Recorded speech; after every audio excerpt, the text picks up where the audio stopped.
नमः पार्वते पते हर हर महादेव. कालच्या भागामध्ये आपण महाकालच्या कथा बघितल्या. हा भक्तवत्सल, भक्तप्रिय, भक्तरक्षक महाकाल. आणि या महाकालच्या मंदिरापासून साधारणतः 100 किलोमीटर अंतरावर, म्हणजे महाराष्ट्राकडे येण्याच्या दिशेने उज्जैन, इंदोर, एक भला मोठा पर्वतरांग आणि त्यानंतर एक ज्योतिर्लिंग येतं ज्याला ओंकारेश्वर असं म्हटलं जातं. कोणी ओंकारेश्वर ममलेश्वर, कोणी ओंकारेश्वर अमलेश्वर असं दोन्ही नावाने बोललं जातं. त्या ओंकारेश्वराची कथा आपल्याला बघायला पाहिजे.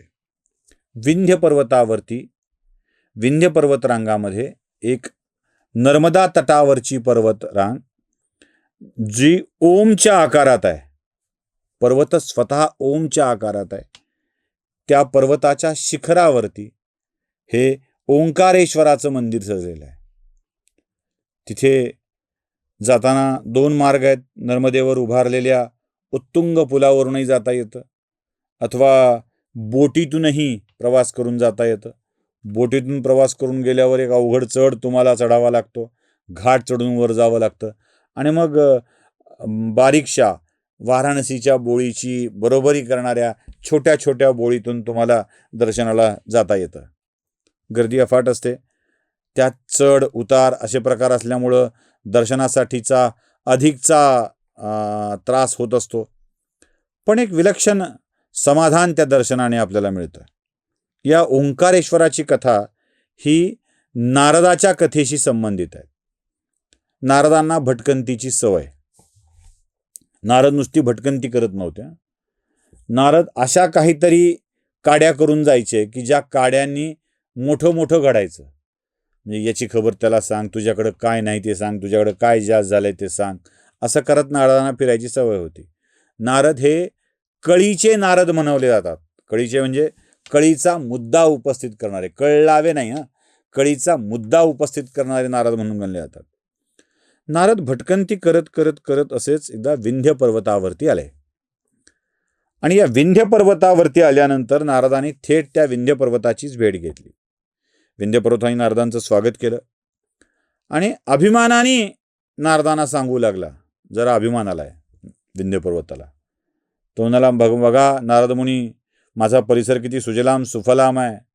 मा नर्मदा इथून वाहते. नर्मदेने तर अधिकच पवित्र करून टाकलाय. नर्मदेच्या तीरावर माझ्याकडं एक एक अशा पर्वतरांगा आहेत की ज्या पर्वतरांगावरती सगळं काही तुम्हाला अन्न धान्य खूप काही मिळतं. संपन्नता आहे, समृद्धी आहे. माग नर्मदा आहे. त्या चित्रपटामधल्यासारखं सब कुछ है मेरे पास. आता असं नाही, असं काहीच नाही आहे माझ्याकडे. विंध्य असा अभिमानाने नारदाला या सगळ्या गोष्टी सांगू लागल्या. नारद मोठे बेरकी हो.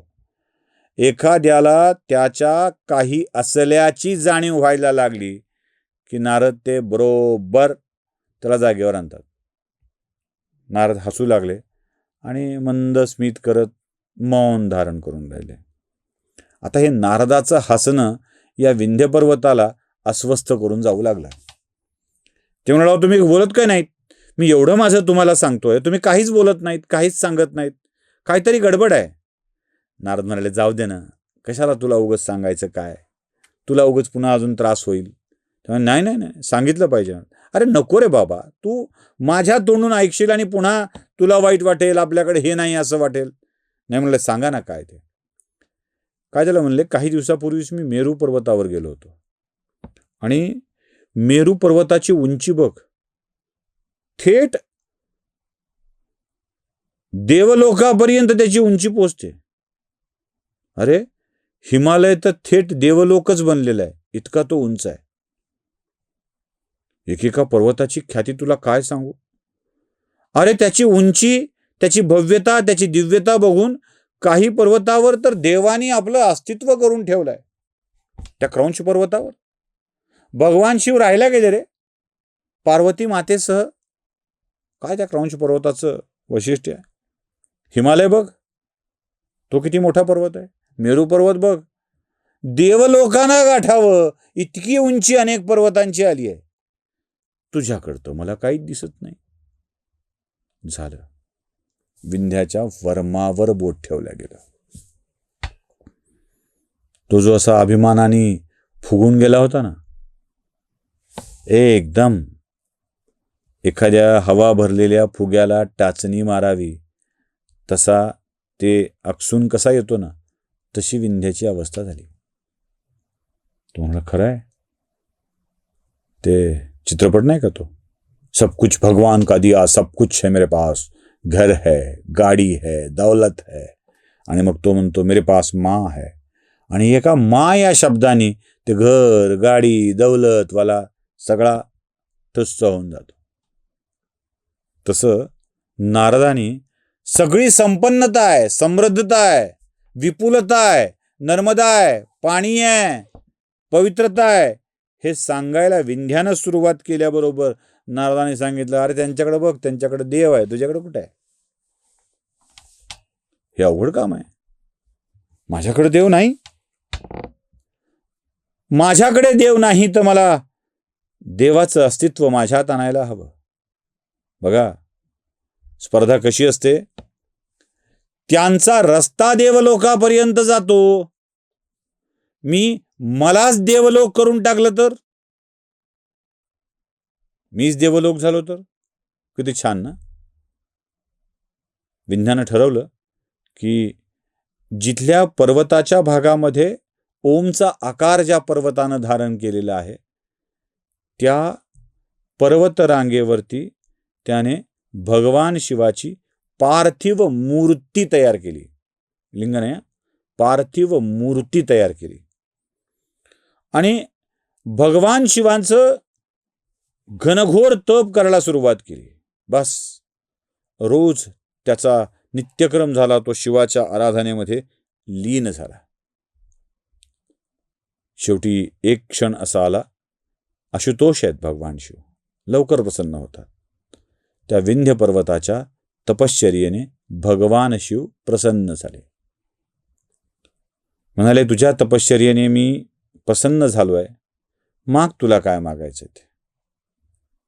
एक लक्षात ठेवायचं, या सगळ्यांच्या तपश्चर्येच्या कथा ऐकता तुम्ही.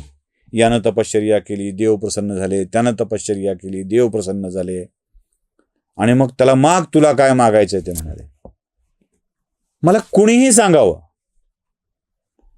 कोणतंही पुराण काढून बघा, शिवपुराण काढून बघा, विष्णुपुराण काढून बघा, रामायण काढून बघा, महादेव महाकाव्य ही दोन्ही महाकाव्य काढून बघा, कोणतंही पुराण काढून बघा, कुठेही काही काढून बघा, ज्याने ज्याने तपश्चर्या केली आहे आणि देव दिसलाय, देव प्रत्यक्षात समोर येऊन म्हणालाय, काय हवे ते माग म्हणाला, अशी अवस्था आली तर त्यांनी काय मागितलंय?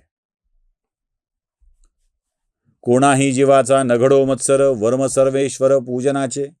तुकोबांनी म्हणून तर सांगितलंय, वेदांचा तो अर्थ आमासी चठावा. काय दुसरं काय मागताय? दुसरं काय मागितलंय? देवा तू असाच माझ्याजवळ राहा, दृष्टी पुढे राही ऐसाची तू देवा, जो मी तुझं पाहे पांडुरंगा. दुसरं काय मागितलं का? नाही. तुझा विसर पडू देऊ नकोस, हेची दान देगा देवा, तुझा विसर न व्हावा. देवा तू आलाच आहेस तर इथे राहा, पुरवावी अळी माय बापे, इथे राहा, इथे राहून जगाचं कल्याण कर देवा. काय मागितलं? प्रत्येक वेळेला प्रत्येक कथेत तुम्हाला दिसेल, इथे राहा आणि जगाचं कल्याण कर हे मागितलंय. तुझ्या चरणी मला सतत लीन होऊ दे हे मागितलंय. तुझी भक्ती माझ्या हातून सतत घडावी हे मागितलंय. एक लोटा जल एक बेलपत्र एवढ्यानी देव मिळत नाही. मधल्या बोटानं 3 बेलाच्या पानाला चंदन लावलं, ते महादेवाला अर्पण केलं तर आपल्या काट्याला महादेव बिना परीक्षेचं पास करतो, असं घडत नाही. रोज बेलाची पानं वाहिल्याने बाईला पोरग झालं असतं तर लोकांची लग्न करायची गरज पडली नसती. आम्ही भ्रामक कल्पनांच्या मधून कधी येणार आहोत बाहेर? जेव्हा जेव्हा ईश्वराची आराधना करावी, त्याने प्रत्यक्षात समोर यावं आणि काय हवंय ते माग म्हणावं. तेव्हा काय मागायचं आहे? देवा, तुझा विसर होऊ देऊ नकोस, तुझ्यातला माझा इंटरेस्ट कमी होऊ देऊ नकोस. देवाकडे भक्तीचा ठेवा ठेवायचा असतो आणि त्याच्यातला इंटरेस्ट घ्यायचा असतो. देवात आपला इंटरेस्ट नाही, आपल्या देवाला इंटरेस्ट राहिला पाहिजे. या सगळ्या गोष्टी मागायच्या असतात. विंध्य पर्वताच्या समोर भगवान शिव उपस्थित झाले आणि म्हणाले, माग, काय हवंय ते माग. तेव्हा विंध्यानं मागितलं, देवा. नारद म्हणाले होते, सब कुछ है तेरे पास, भगवान कहाँ है, माझ्याजवळ येऊन राहा ना. भगवान शंकरांनी त्याची भक्ती पाहिली आणि सांगितलं, तथास्तु. भगवान शिवाच्या त्या आशीर्वादानंतर त्या पार्थिवाचे 2 भाग झाले. एक लिंग रूपाने ओंकार आकार पर्वतावर ओंकारेश्वराच्या रूपाने स्थापित झाला, तर दुसरा भाग नर्मदेच्या दुसऱ्या तटावर ममलेश्वर, कोणी अमलेश्वर म्हणतं, या रूपाने तो प्रकट झाला. आणि आजही तिथेच ते दैवत आहे. हा परिसर मोठा सुंदर आहे बरं का, विसरायचं नाही, सुंदर आहे. म्हणजे नुसते ओंकारेश्वराची कथा सांगून मी तुम्हाला थांबणार नाही आहे. यातल्या अजून काही तुम्हाला गोष्ट सांगतो. असं म्हणतात की उज्जैनला सकाळच्या वेळेला भस्मारती होते, काकडा आरती, जागृतीची. आणि तशीच आरती प्रसिद्ध आहे ओंकारेश्वराची, शेजा आरती, झोपेच्या वेळेसची आरती. देव मुक्कामाला ओंकारेश्वर पर्वतावर असतात आणि सकाळी उज्जैन येथे महाकाल रूपाने जातात. हा भाविकांचा समज आहे. पुढे त्याला चौसरच्या कथेचा सुद्धा एक जोड दिला जाते की भगवान शिव आणि पार्वती चौसर खेळत असतात तिथे नेहमी येऊन. संध्याकाळच्या वेळेला शेजारती झाली की त्यांच्या दोघांचा चौसरचा खेळ सुरू होतो. अशाही काही अनेक आख्यायिका आहेत. मग कधी देव हरतात, कधी पार्वती हरते, त्या अनेक कथा त्याच्यामध्ये येतात. हा परिसर खूप सुरेख आहे. कसा आहे? यापासून जवळच आहे जमदग्नी ऋषीचं जमदग्नीपूर, जी परशुरामाची जन्मभूमी आहे, ज्याचं नाव आता जानापाव आहे, ती याच्यापासूनच जवळ आहे. सहस्त्रार्जुन नावाचा राजा महेश्वर नावाच्या नगरीवर राज्य करत होता, ज्याने जमदग्नी ऋषीची कामधेनू गाय चोरून नेली होती. तोही परिसर इथून जवळच आहे. नर्मदा याच भागातून प्रवाहित होत जाते. अशा सुंदर परिसराने व्यापलेल्या या भागाला आपण भेट दिली तेव्हा याही ठिकाणांना अवश्य भेट द्यावी. आणि अजून एक, जेव्हा महाराष्ट्रातून तुम्ही मध्य प्रदेशात इच्छापूर नावाच्या गावातून प्रवेश करता ओंकारेश्वरला जाण्यासाठी, तेव्हा इच्छापूरच्या नंतर एक गाव लागतं ज्याला आपण बुऱ्हाणपूर या नावाने ओळखतो आत्ता. पण हे बुऱ्हाणपूर नाही आहे, ते ब्रग्नपूर आहे. भृगु ऋषीच्या वास्तव्याची भूमी म्हणून ते ब्रग्नपूर. ब्रग्नपूरचं पुढे बुऱ्हाणपूर झालं. नावं खूप बदलली गेली हो. त्याच्या पुढे जाल तेव्हा तुम्हाला एक किल्ला मिळेल. ओंकारेश्वरच्या रस्त्यावरच पुढे जाल तेव्हा एक किल्ला मिळेल ज्याचं नाव असीरगड. आणि जो असीरगड नाही आहे तो अश्वत्थगड आहे. अश्वत्थाम्याचा वावर तिथे असतो म्हणतात. तो अश्वत्थाम्याचा किल्ला, तो असीरगड, भ्रगणपूर म्हणजे भृगु ऋषीचं गाव, त्यानंतर ओंकारेश्वर, त्यानंतर रावेरखेडी मार्गे तुम्ही इथे बाजीरावांची समाधी आहे, महेश्वर, महिष्मती साम्राज्य सहस्त्रार्जुनाचं, आणि त्यानंतर पुढे तुम्हाला जानापावा जे जमदग्नीपूर आहे ते गाव दिसेल. या सगळ्या पुण्यपावन परिसराला नक्की भेट द्यावी. नमस्कार.